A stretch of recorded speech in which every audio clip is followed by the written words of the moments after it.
Hey guys, welcome back. By popular demand, Australian Slang 2. I've had a lot of good feedback, positive comments, and a lot of input from a lot of my coworkers at work. I don't know if they just think that it's funny that I find them funny or the words that I'm saying are funny, not too sure. But anyway, I'm back for part 2. I've gotten some input as I said. So I'm going to begin with a list. I think I got about 10 things to discuss today that I just find really odd, I guess. They don't like when I say they're weird, so I'll just say very interesting words that Australians like to throw out there for slang or just to abbreviate words. So to begin, let's see. So I'll start with a word. Back home, if you want a cup of coffee or tea, say, could I have a cup of tea, or do you want to go out and get a coffee? Here they just shorten it to cuppa. Cuppa, I think it generally is supposed to relate to tea, but it can relate to coffee as well. So again, when I was first here, it was, oh, do you want to grab a cuppa? And to me, I didn't know what they were referring to, a cup of what. So it's just cuppa, and yeah, this, I don't know, another interesting term that they like to use to describe multiple items. That's what I find here. One word could mean a multiple of things. That brings me to lollies. That is a word that I have a lot of controversy over because to me, I hear the word lolly and I think of lollipop, like most people would think of. Here, lolly refers to candy, and that could be a wide range of candies, so it could mean lollipops, it could mean Twizzlers, so I guess licorice, they don't call them Twizzlers here, so licorice, it could mean soft candy, hard candy, it could also relate to chocolate, so I have a big controversy at that at work. I'm always saying, could I have some candy, and then they like to reiterate that it's called lollies here, so just a weird term because lollies should just generally mean lollipops, so that's just odd to me, and yeah, I don't know. Crack it up to those Australians again. Another word that is very broad and generalized is the word bicky. Bickies mean biscuits.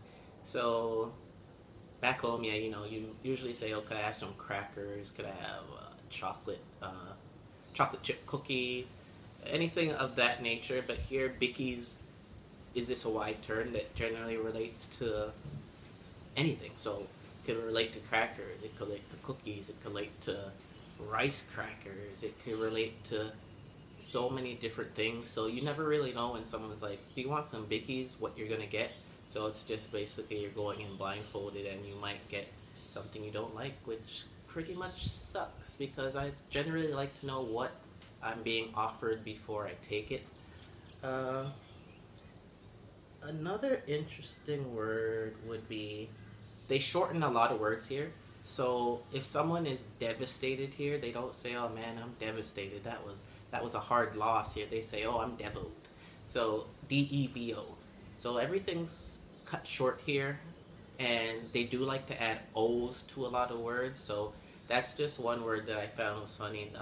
I'm devoed. And they also have other words that they add O's to. So garbage men are called garbos, and ambulance drivers are called ambos.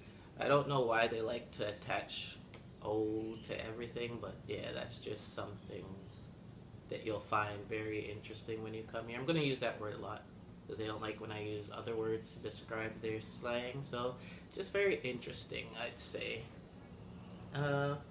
Next is, well, back home and in North America, I don't know other parts of the world, but at least in Canada and America, we call them, where you pick up your prescription medicines, they're called pharmacies, and that's where you go see the pharmacist and you pick up your prescription. Here they're called chemists. I get the relation because drugs are made by chemists in chemical labs, but if you're going to a pharmacy, they're not really making the drugs there, so it sounds like this elaborative place that you're visiting when it's generally just a pharmacy. Any, you know, back home in Canada, we have Shoppers Drug Mart, we have Pharma Plus. In the States, there's, what do they have in the States? I can't remember what they have in the States. CVS. They have like, yeah, they just have general name, but here everything's like the chemist's warehouse, or and it just sounds so elaborative. And really, it's just a pharmacy. I don't know why they just don't call it a pharmacy, because they still call the pharmacist. But yeah, I don't know. Very interesting.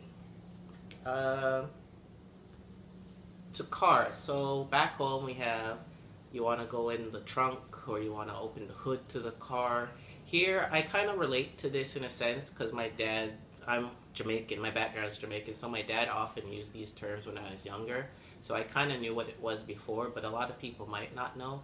So, but here, when you're going into the trunk of a car, you're going into the boot. Not really sure how it relates, I guess. I don't know how it relates, because a boot's on your foot, so it doesn't relate to anything being in the back. But anyway, they call it a boot. And for the hood of the car, they say the bonnet. So they usually say, oh, could you pop the bonnet for me? So it's just different words, but like I said, I could relate to it just because I grew up with that term from my father. So for a lot of people coming here, they might not really know when people are like go into the boot or open up the bonnet. So that's just something to keep an eye out for, maybe if you're stranded on a road trip here or something of that nature. What else? This one I find funny. So, you know, you have a toddler, maybe age of 2 or 3, and you know toddlers are always yanking at you and calling your names, mommy, daddy, and they could be a pest at times. Here they call them ankle biters, which I find hilarious because they are at your ankles. They're down at the ground, so I find it very funny. That's a term that I could really see myself using and calling any kids that. I just find that really funny that they're called ankle biters because they do just kind of gnaw at you and nag you all day to get what they want. So that's a funny term. Back home we have where we pick up our liquor in Canada, at least in Ontario. I don't know about the other provinces. We go to the LCBO to get our liquor. In the States, you could go to the liquor store, the corner store, and pick up things. Even in the States, in Walmart, you could pick up liquor. I think back home in Canada now, you could pick up liquor at certain grocery stores. Anyway, we just call it generally a liquor store. It's a general term for where you get your beers, your cognacs, and things of that nature. Here they call them bottle-os. I find that term very funny. I don't know, another word that they just add O to. So you're going to the bottle-o to go get some stubbies. Stubby is basically a bottle of beer.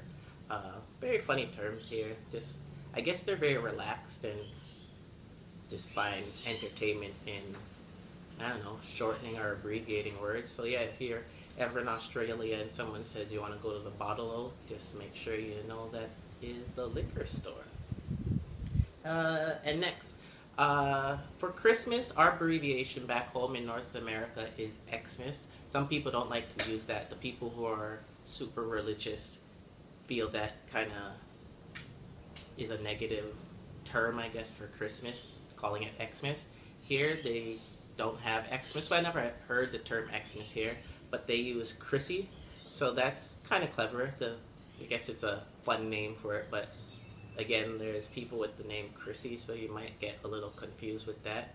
And at Chrissy, you get, what do you get? Prezzies. So you don't get presents here, you get prezzies, so that's just something funny. I don't know, they're very free-willing and free-flowing here, so a lot of the terms here I find very funny, and just it takes a while to see how they relate. Some words don't relate at all. They're just out of the equation in my book. Just like I mentioned earlier, a garbage man is called garbo. Back home, we kind of try to make it more of a professional term. We call them maintenance men. So, you know, try to give them a little more dignity and respect for their job. Here they're called garbos, so I just find that really is kind of a low blow to the whole profession of maintenance men. I think that's all for today. I'm going to come back with another list of professions, because here tradesmen are called tradies, but the general terms for those tradesmen are really broken down, and it's very funny what they call a lot of tradies here. So I'll be back with a part 3 focusing on work profession slang names. So again, if you do like this video, please comment, like if I said anything incorrectly, or if there's other terms that could be connected to the words that I use. Please share, subscribe as always, and I'll see you guys next time.